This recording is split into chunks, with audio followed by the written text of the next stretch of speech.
What would happen if you built a refuge for a persecuted people in a place where another people already lived? Wait a moment.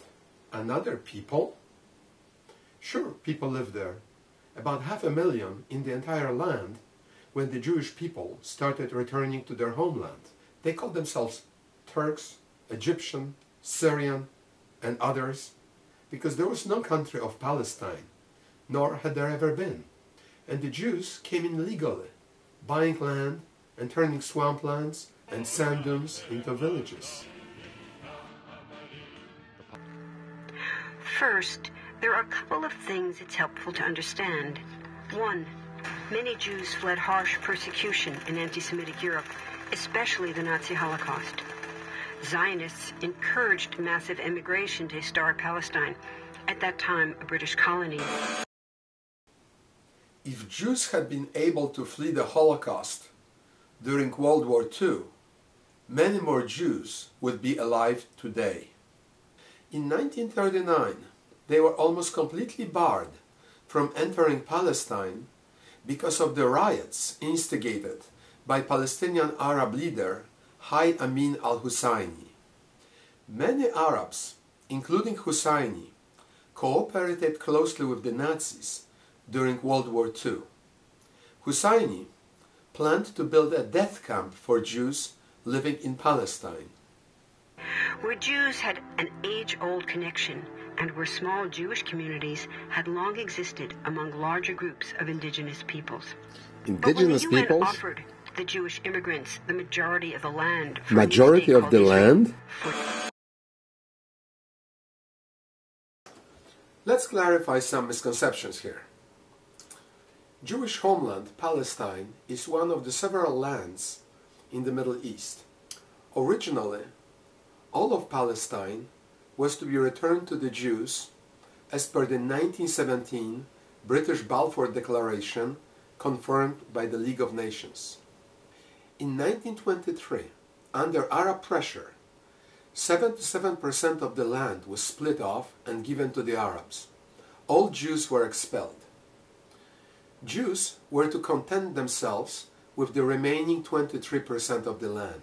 The map of the Middle East started to look much as it looks today. Arabs were given 7 countries which extended over an area the size of half of Europe. Jews were permitted to live in only 0.5% of the area, and even that was not acceptable to the Arabs. Well, let's talk now about the indigenous peoples. That cannot be right. The only people indigenous to Palestine and Israel are the Jews. First Arabs came from Arabia 1500 years after the Jewish kingdoms were founded in Jerusalem. In fact, great majority of Palestinian Arabs immigrated to Palestine at the end of 19th century and during the 20th century. It was the development of the land by the Jews that led many Arabs from the surrounding regions to move to Palestine, where the economy was much better. Palestinian Arabs are certainly not indigenous people to Palestine and to Israel. The indigenous Palestinians who lived there, it was a massive destruction of life. They rejected the UN's partition plan, and several Arab states invaded the new state of Israel. I think we have this one backwards. If the Arabs had accepted the plan for a Palestinian Arab state alongside a Jewish state, then there wouldn't have been any war, any refugees, and any destruction. But the Arabs were more concerned about killing off the Jewish state than about creating their own state. Israeli forces essentially erased over 400 Palestinian villages and towns. By the end of the fighting, Israel controlled 78% of historic Palestine. Wait. This map says that there was a Palestinian state in the West Bank and Gaza in 1949.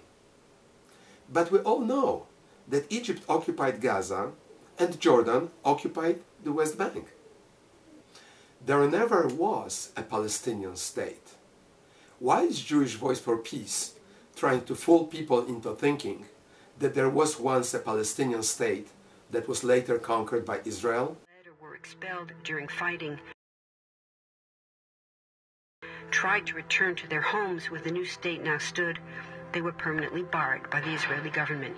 While over 100,000 of their relatives and neighbors who hadn't left became second-class citizens of the new state, along with the new Jewish majority. Today, Palestinian refugees and their descendants number in the millions. Most are in the Gaza Strip, the West Bank, and Jordan. Many are spread throughout the world, with millions still living in refugee camps. Why are these refugees and their descendants still in camps? Because their fellow Arabs have insisted that they remain locked up. Meanwhile, Israel took in most of an even larger population of refugees, that is, Jews ethnically cleansed from Arab countries, as retaliation for the creation of Israel. Now, those Jewish refugees and their descendants are no longer called refugees. They are called citizens of Israel. To sum up, one group of refugees found a much-needed home, but in the process, a new group of refugees was created. But if you want to be truthful, there was effectively a population exchange, just as happened elsewhere in the world at the same time.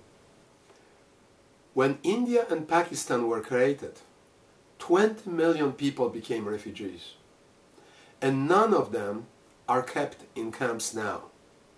And nobody is calling for India and Pakistan to be united into a single state. Here's the second thing to understand. Israel was founded as a Jewish state. But now ask yourself, what exactly does that mean? People had lots of ideas about what a Jewish state should look like. Some called for equality for all citizens. But what was created, in practice, was institutional discrimination against non-Jews. Is she saying that Israel is a racist state? Sounds like she is. But how can that be when Arabs have equal rights to vote, to attend universities, to get health care, and to use public facilities? How can that be when Arabs are represented in the Knesset, in the military, in the courts, and in the diplomatic corps? Israel even brought Ethiopian Jews to Israel. How can that be racist? Maybe these people haven't really done their research. That they conquered in the war in 1967. Since then, Israel has built Jewish settlements throughout the occupied West Bank, building Jewish-only cities and supplying them with infrastructure like roads and army camps, schools, and even a college. Military occupations are meant to be temporary, but after 40-plus years, this one looks permanent.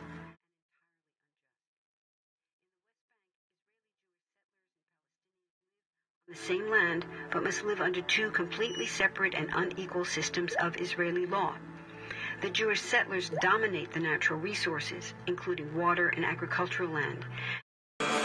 This is simply not true. The Israeli army. To maintain the occupation, Israel has demolished thousands of Palestinian homes and orchards, confiscated Palestinian land, bombed.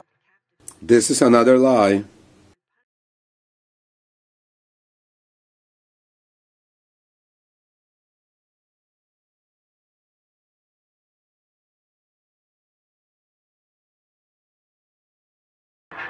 Palestinians have fought back. For decades, they tried to achieve national liberation through armed struggle.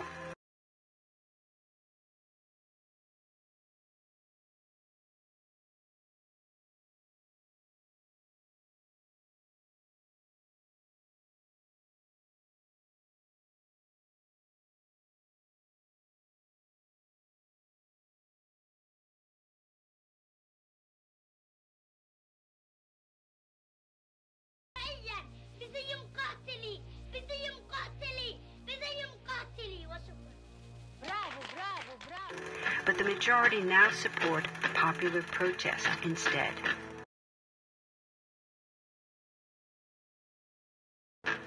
The deeply harmful pattern of control, repression, and violence profoundly harms Palestinians living under occupation and Israelis living as occupiers.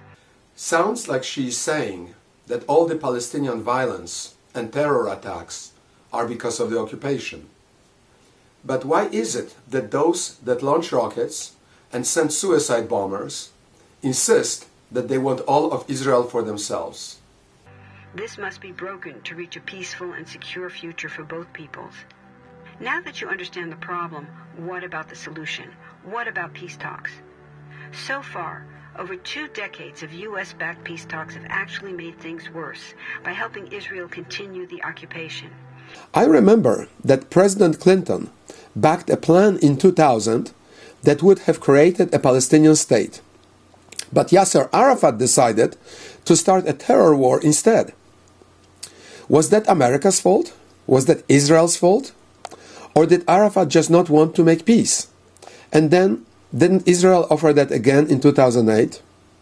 So, this group, Jewish Voice for Peace, seems to really want peace? Let's look at what they seem to really stand for.